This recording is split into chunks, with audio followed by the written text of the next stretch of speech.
Hello everyone जय जगन्नाथ। चलतु आज बनइबा कंकड़ा तरकारी। देखो ये कंकड़ा तरकारी केते सुंदर कलर आसी केते बढ़िया देखा जाउची। केमिति एमती सुंदर तरकारी हेची आपण माने वीडियो रे आगु देखिबे। देखंतु वीडियो रे कंटिन्यू करंतु जानिबे। देखंतु एठी मो बे कंकड़ा छड़ेई नउची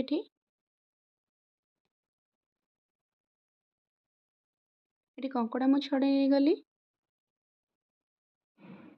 देखो ये मसला कषा देखो ये गोटे कड़े तेल नहीं जाए से टिके जीरा फुटेदे पिज टिके भाजीदे काटिक रखिदा पिज भाजीदे से अदा रसुण पेस्ट आड करदे।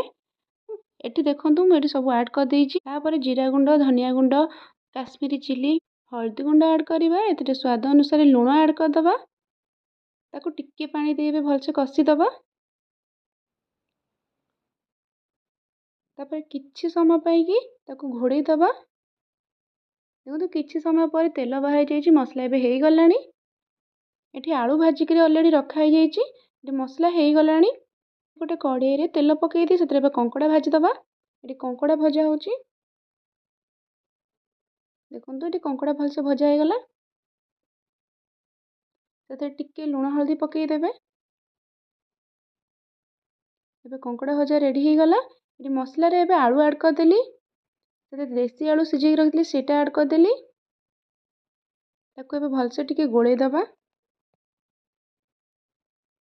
तापर से कंकड़ा ऐड हैला ताको भी भलसे गोलई दबा।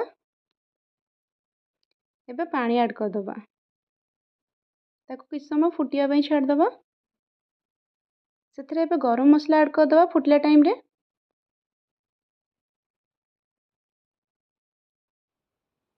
ताको टिके भलसे गोलई दबा।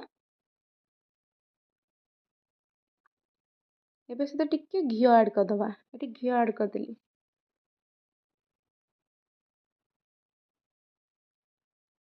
देखो ये आम कंकड़ा तरकारी रेडी गला केते सुंदर कलर आसी केते बढ़िया देखा जाउची। आपण माने भी थरे एमती ट्राए करंतु।